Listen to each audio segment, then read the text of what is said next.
Folks, welcome back to the Anchor Podcast. We have with us today a dear friend, a giant in the world of Catholic educational renewal, especially in America's heartland, Deacon Garlick from Oklahoma. Deacon Harrison Garlick is the Chancellor and the Legal Counsel for the Diocese of Tulsa and Eastern Oklahoma.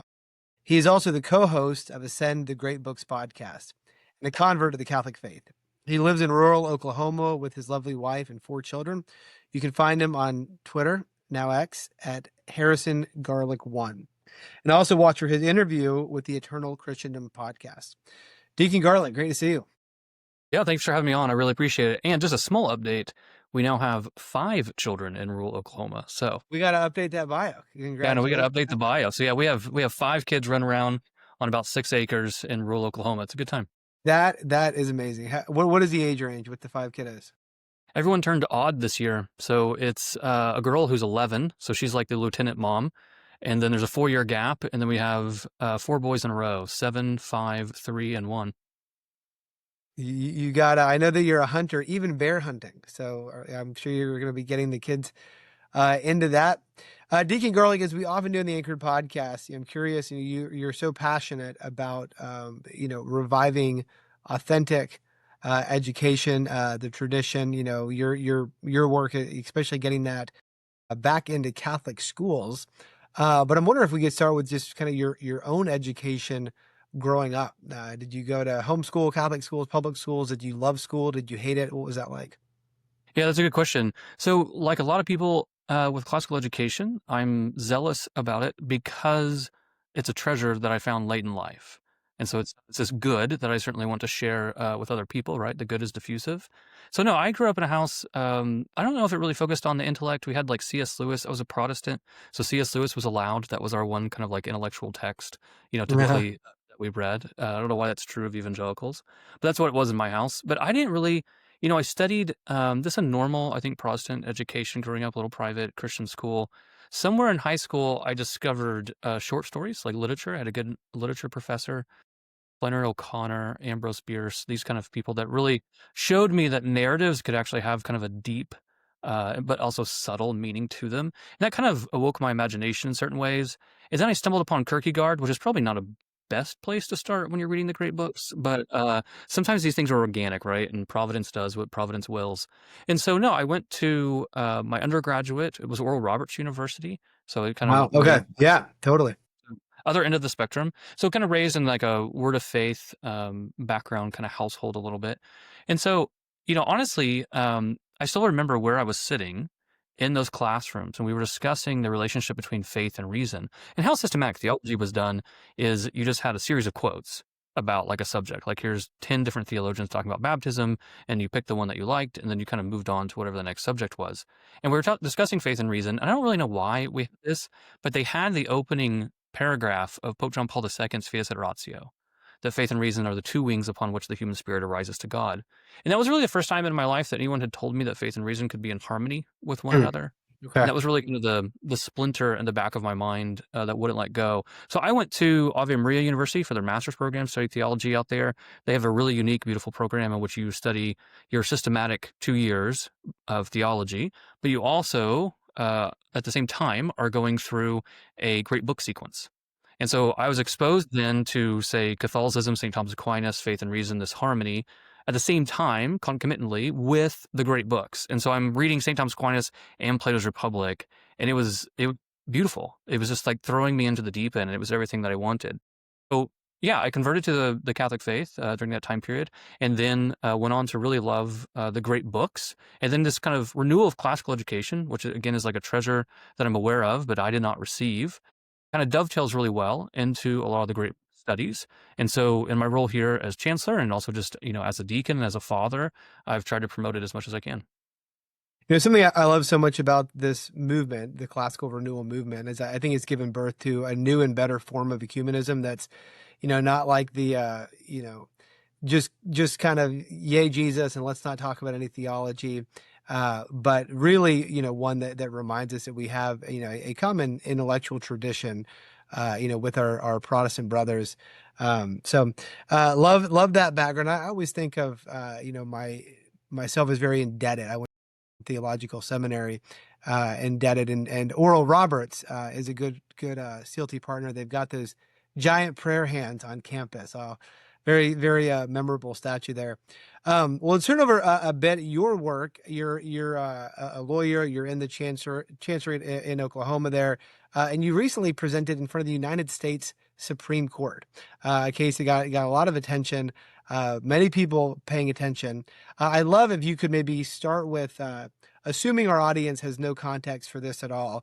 Tell us about the vision for St. Isidore, what it was, what the goal was, and then how things went down, I guess, at the Supreme Court. Yeah, no, I appreciate that. I appreciate the opportunity. So yeah, we had a wonderful opportunity here in Oklahoma to have a religious charter school. So the basic idea is that the chartering process, where a state charters with a private entity to create a school, is very analogous to, say, a grant. And so, like, if the state's going to give out a grant to do certain things or run certain programs or run an orphanage, whatever it is, the Supreme Court has held time and time again that religious entities cannot be excluded simply because they're religious, because it's not favoring religion over, say, secular, because everyone can apply and it's equal. So our theory is that the chartering process was analogous to this process. The state was giving out these grants, and that we could provide education, and so we should be able to have a full charter school that is also fully Catholic, ministerial exempt, church autonomy doctrine, the whole 9 yards. And so we partnered with some great people at the Notre Dame Religious Liberty Clinic, and some other attorneys to kind of take this through the whole rung. And so we went through, and Oklahoma approved it, our governor approved it, our superintendent approved it, our charter board approved it, and then our attorney general sued his own state and us to stop it from happening. And so he sided, I think, with a lot of the liberal factions within inside of our state to try and get this. And then, unfortunately, the Oklahoma Supreme Court ruled against us. So we appealed for cert to the United States Supreme Court, and they accepted it, which we found to be, incredibly positive. And so you can go and kind of look at those rulings. So you'll see on both sides, those that were really pushing for religious liberty on one side, and then our own attorney general, which is from a very red state here, partnered with all kind of the left liberal sides and states against it. It was a really interesting dichotomy. And so we had a wonderful lawyer who presented the case in front of the Supreme Court. We were present. My role was I'm general counsel for the school. So it was somewhat surreal to be sitting there in the courtroom and listen to them argue. And they, Justice Sotomayor is reading from like the handbook that I wrote and discussing like how's the ministerial exemption going to work and how are you going to treat employees and things like that. So the overall oral argument went very well. We were all very excited. We had very high spirits when we went outside the case or the courtroom. One thing that was a little bit... And Amy Coney Barrett recused herself. Yeah, that's what I was about to mention. So one thing that was odd for us, that was a little bit of a curveball, is that she recused herself, but we still thought things went well for us. But unfortunately, then when we got to ruling, it was just 4-4 with no opinion. So it basically, what that means is that the Oklahoma Supreme Court ruling stands. But because there's no opinion, I would say that obviously if we had a change here in Oklahoma that was substantive, we could bring it again. Or if any other state that thought it had kind of fertile ground to bring this claim could also... Why did she recuse herself? They don't have to say. I mean, we could sit here and we have theories, but they don't have to say. So, but my point here is that unlike some Supreme Court rulings where it's like, okay, well, no one's going to be able to touch this probably for another 30, 40 years, this one is still very ripe if anyone actually wants to run this project. It's fascinating. Something I've been thinking about is before compulsory education, Massachusetts, Civil War time period, a lot of schools actually didn't even have a consciousness of being, Christian or not Christian, that it was so in the culture. It was so in the ether that you didn't have to have that kind of self-conscious sense. And it was really, as I understand it, kind of through denominational infighting about what exactly would be taught, that there was this separation. And then it kind of became normalized over time. That religion would be taken out of school, and we ended up with something I think that maybe nobody really wanted at the time, for sure. Going through this experience, how has it kind of changed your hopes or thoughts about the future of education in America? We've got many classical charter schools around the country that have often a wait list that's bigger than the entire enrollment. So there's an incredible demand. In a lot of ways, we can't build classical Christian schools fast enough, or classical charters. Um, yeah, how has this changed your thoughts about what the future may hold in the next 5 or 10 years? That's a fantastic question. I think one of the things that it showed for us the most is the need in the rural areas. So Oklahoma is a very rural state. 2/3 of our parishes here in the Diocese of Tulsa are rural. And so one of the things that we saw is that when you actually tethered together this religious education with a tuition-free charter school, then we had lots of creative ways that kids in rural areas would be able to actually experience and also kind of escape the trap that they're in, experience a wonderful Catholic classical education. And so St. Isidore was supposed to be this online school. And so we saw a lot of creativity. Like, for instance, we had pastors in rural areas that were hiring employees where kids who wanted to participate in school had two blue collar worker parents. But the kid could come to the parish and there would be a worker there to just make sure the kids were okay as they interacted online with the school. But the parish then became a hub for the online school to assist these parents so their kids can get this excellent education. And so I think one thing that should be mentioned is that we saw this need. The two bishops, we only have two dioceses in Oklahoma. And so the bishops saw this need. And so they are actually going to launch a new online Catholic school that just serves Oklahoma, which actually makes it eligible for a lot of our tax credits and other incentives that really help kids now in Oklahoma go to private school. And so we're going to launch the St. Carlo Acutis Classical Academy, which will be Ah, okay. yes, so kind of jumping on that bandwagon of I think a lot of Yeah. schools that are going to be named after St. Carlo, but we think it's really good. It's an online school. It kind of fits his charism and his patronage and things of this nature. But we Hey, think that is he the first millennial saint, would we say? I think so. And he's also, I think I don't know if they've announced it yet, or actually whenever this airs, but I think he's also going to be named the patron of the internet, which is somewhat of which is interesting for us because we actually picked because he's the unofficial patron of the internet. And so it's interesting to see by the time this airs whether St. Carlo receives that patronage or not. We the past couple years we've gone to Rome and then spent a day in Assisi, where there's a church there that has his body in glass, where you can, I don't know if you've seen this or not, but it's really incredible, and this just powerful reminder. I think he died at 17. He was a teenager, right? Yeah. So I mean, I think too, like his story resonates with a lot of the young because particularly for their young imaginations, mimetic power is really important, right? If you read the Iliad, read the Odyssey, right? The mimetic power, seeing something and mimicking it, is incredibly influential on the young, right? Plato talks about this in the Republic. It's why they need new poetry, etc. So I think one reason that St. Carlo tends to resonate deeply, particularly for really young children, right? I'm talking like under fifth grade, is Hmm. because they then see a saint that looks like them Yeah. and say, well, that ordinary holiness is something that I can achieve. And I don't mean that in any competitive way with, say, like St. Francis or St. Thomas Aquinas or etc. But I think particularly for the very young to see a saint that is dressed like them, that looks Mm. approachable, I think there is a certain mimetic power that kicks in that I can actually be holy in this kind of everyday holiness, right? And so I think that's something that he's going to really bring to the table and be a blessing to the universal church. Let me ask you about this. You've got the name classical baked into the name of the school as well, and I've had this conversation with so many, and not just Catholics. In fact, there's a lot of Christian school leaders that are at Christian schools that would say, "We're a Christian school. We're not a classical school." And there's a lot of Catholic schools that would say, "We're not classical." And some Catholics are they love this tradition, and you tour the school, and it looks and feels very classical. They say, "No, we're, perennial Catholic education or liberal arts. We don't use the word classical." It's become this loaded, and part of that, of course, is because there's political implications now. Y'all made this decision to use the term. I'd love to get your thoughts on, how crucial is it for the movement that people use the word classical? What are your thoughts there? Yeah, that's a good question. So I think there is a legitimate plurality of ways you can describe this type of education, right? So most people, what they're talking about is, truth is the conformity of the mind to reality. And we think this type of education, what this thing that we call classical, is the best way to take a child's mind and conform it to the reality around them. And usually this has to be through, say, the seven liberal arts, if you're going to call it classical in some way, shape, or form. So I think that on one hand, there is a legitimate plurality, right? So we have we have two schools in the diocese that are called classical. We have another school that has opted to go for liberal arts. And I think that both of these are legitimate paths. I think one of the things, though, that's very challenging at the moment is actually, well, really, it's partly the fault of you and CLT and all these people that classical education is becoming very popular.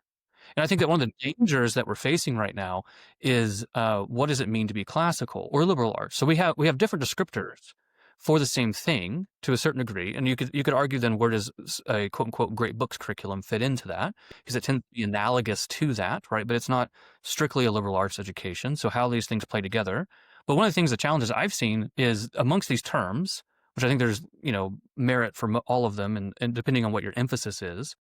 But then now there's also a lot of places that are calling themselves classical or want to use these terms that if you kind of peel back the layers, it seems to be kind of the same thing that we've already offered. So I think Yeah. the Yeah. popularity of classical education, well, on one hand is amazing and we want to see this grow and, thrive and et cetera. On the other hand, that popularity, I think, threatens to dilute, to water down what it actually means to give this type of education to the kids. So one of the reasons that I think we really wanted to stress that this was a classical school, which tends to be one of the strongest terms I think you can use, is also for our own accountability, Hmm. that what we offer in this school is something different.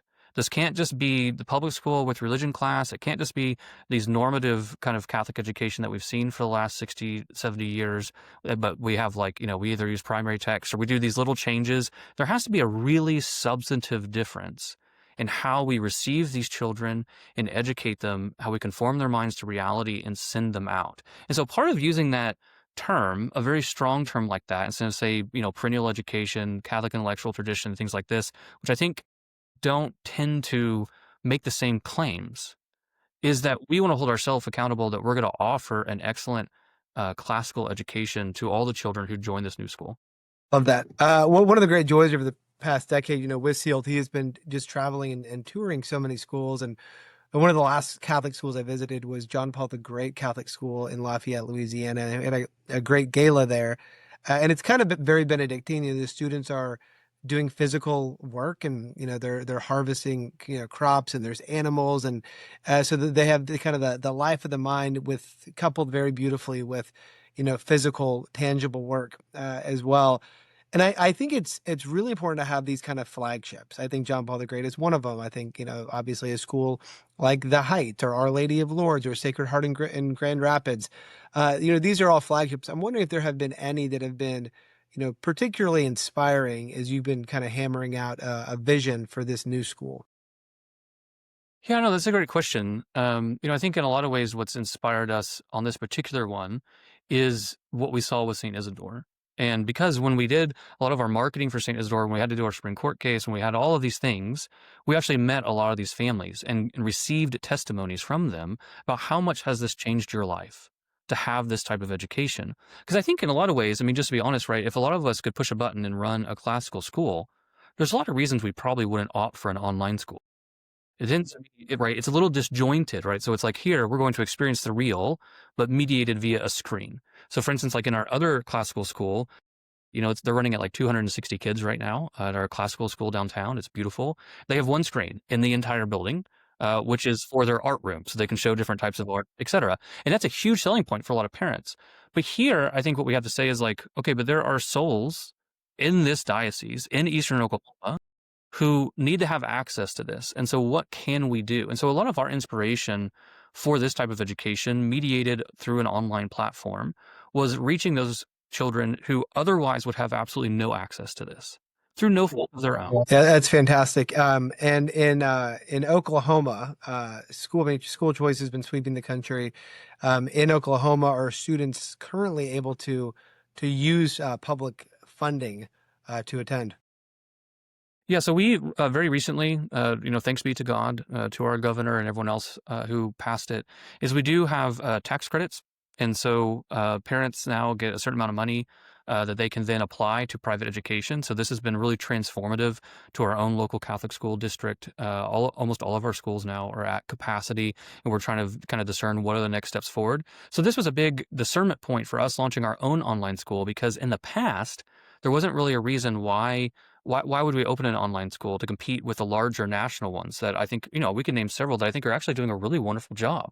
The problem is that in a lot of ways, those schools are not eligible for the tax credit. It has to be an Oklahoma school that serves Oklahoma kids. So between the needs we saw for St. Isidore and how our tax credit works, we're seeing now in this kind of Venn diagram that there's a demographic of kids that could be served by an online school that's based in Oklahoma, and they could go for almost free. It's beautiful. You are a man with a deep love for literature. We had our own Noah Tyler did a podcast with you recently on the Odyssey. And you've been on a number of podcasts. You've got a couple of your own. Tell us a little more about your podcast and the focus there. Sure. So we have two different projects. So the first one's called Ascend, the Great Books Podcast. And so we're like a small group. That's our whole goal. We're a small group. We move in a slow, attentive pace. We're trying to be a small group to everyone to join to read these great books. So for instance, we spent 6 months on the Iliad. So it's a weekly podcast. So we spent 6 months on the Iliad, just one book of the Iliad per week, and then 6 months on the Odyssey. So we had a quote unquote year of Homer in which we just slowly worked through it. And that's been almost 2 years ago. And actually, book one of the Iliad is still the most popular YouTube video we have almost month over month, because a lot of people want to start reading the great books. But the problem is that I was posting it on X. So I have a small group at my house. They meet every one Sunday a month. And we come together, we read the great text together. It's a men's group. It's wonderful. It's been transformative. And I was posting on X like, oh, this is so great. I love this, whatever. And a lot of people then would comment underneath it and say, well, I would love to read the great books, but I have no one to read it with. Or, hey, my buddy and I, or the three of us, want to read the Iliad, but no one has any clue about it. And that's hard. That is really hard to just cold pick up the Iliad and be like, okay, rage. What does this mean? Who are these people? I can't pronounce half the names in this book. So our whole goal was, and that's what it was the impetus for starting the podcast, was to be a small group to others. And so what we do is it's a weekly podcast, slow, attentive pace. We've read through Homer. We've read through, we did Hesiod. We did a lot of the Greek plays. And now we're actually have launched into Plato. So we just did Euthyphro. And we have the Apology coming up. Probably one of my favorites is First Alcibiades, which was the historical starting point for students of Plato. Probably one of the best texts that a teacher could read. Honestly, like the pedagogy, the skills, the rhetorical skills that he shows in there of how to step into the love of a student and then lead that student to wisdom, even if that's not what they think they need, but it's what they need. It's a beautiful, beautiful passage and has one of the most famous lines in it ever, in which Socrates asked Alcibiades, if we want to know what our body looks like, what do we do? And it's like, well, we look into a mirror. Well, what if we want to look into our soul? What if we want to see what soul looks like? Do we have a beautiful soul, a virtuous soul? And he said, I don't know. And he says, well, you look into the eyes of one who loves you. And this is one way, I think, if you say what's different about classical education, the entire system of how we view education has to be different. It's not simply the transference of data, but rather there's actually a true love between the student and the teacher that they can actually then embrace in that and lead the student to wisdom, that the student actually sees themselves in the eyes of the teacher who loves them, to see who they truly are and how the teacher knows them. And ultimately, there's also a Neoplatonic gloss that says, obviously the greatest mirror for the soul is God, the one who knows us the best. And so as we look at God, we see ourselves. So these are like the conversations that we have on Ascend. We also publish reading guides. So if you go and check us out on our Patreon page, we have reading guides. And so you can visit thegreatbookspodcast.com. And so we have lots of good stuff on there, like 100 questions on the Iliad, 80 questions on the Odyssey, on the Greek plays, the Bacchae, the Oresteia. We just published one on the Euthyphro. And so we have a lot of classical schools or small groups that use these, and we appreciate all the support. The second one we have, not to be confused, is called The Ascent. So we have Ascend, the Great Books Podcast, and we also have The Ascent. The Ascent has a slightly different purpose, so it's a Substack. Launched with Evan Amato and a culturist, who you know, I think, off of X. Yeah. Yep. Popular account. And so we partnered together. And so we published 2 spiritual articles per week, kind of pulling from the Christian tradition and the great books. So we're focusing on practical things. How does the soul actually rise to God?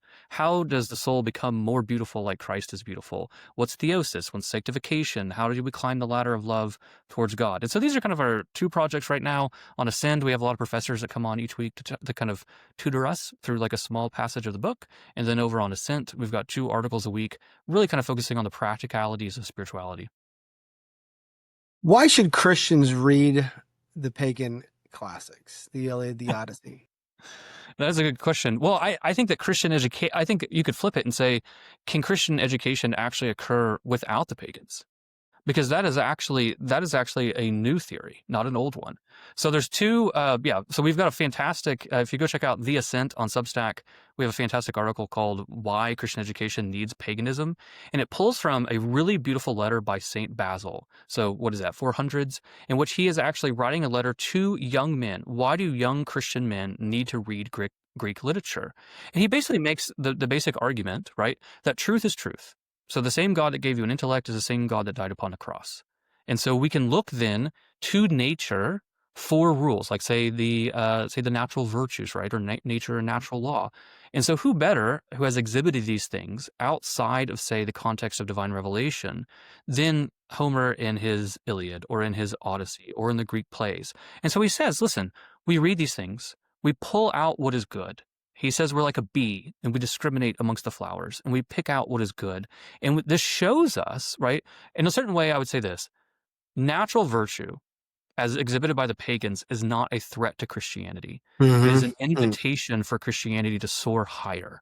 Because when we see that Socrates can turn the other cheek without divine revelation and grace, how much more so should we be able to turn the other cheek with the grace of Jesus Christ?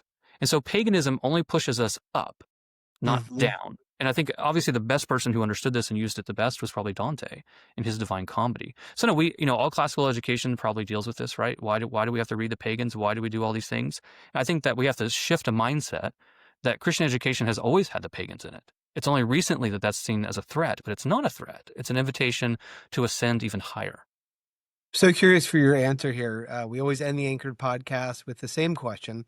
The book that has been most formative for you, Deacon Garlick, what do you got? I think I would have the people who follow me on X are probably going to say I'm going to mention Plato because it's basically all I talk about at the moment, and I love it, and it's wonderful, and I love Plato. I think, though, the one that I'm most in debt to is St. Thomas Aquinas' Summa Theologica. And why is it? Because it was very tailored to me. So I said, like, I grew up kind of in a word of faith, and a lot of that background, at least in mine, doesn't really have a value of the intellect, right? There's a faith that tends to override the intellect. We see I know a few people who have read the entire Summa. Have you read it? I don't even know if I've read it. I'm not going to make that claim Right. that I've read the whole thing, It's but I had to vague. read. I Yeah. feel like I read it 3 times in grad school, if that makes you feel better, right? Like I feel like I had to read it over and over Uh-huh. again.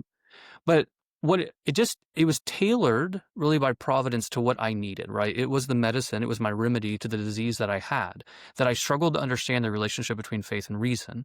And it was kind of the tutelage of St. Thomas Aquinas then that comes in and says, no, faith and reason are in harmony. And here's a deep dive and a way to view the faith through this lens, which is, reality.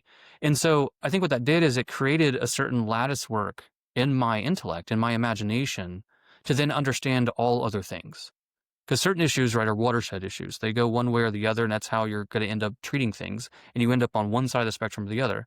And to actually take then that faith and reason are in harmony. And what that means then is like nature and grace have to be in harmony. Philosophy and theology have to be in harmony. These have deep pedagogical and educative principles that we then take into the classroom. And so I think that framework that I received from St. Thomas Aquinas is still the framework upon which everything else is built, even Plato, which is a whole other discussion. But I think I'm in debt to the angelic doctor. Deacon Harrison Garlick, you've got your hands in many things. You are an absolute force. We are deeply grateful to you here at CLT as University of Oklahoma, Oklahoma State, on board, accepting the CLT now, getting a lot of love is it the Sooner State? Is that what Sooner State, yeah. what we call it? The Sooner State? Yeah, I I should mean, know the that. people at OSU won't like that, but yeah.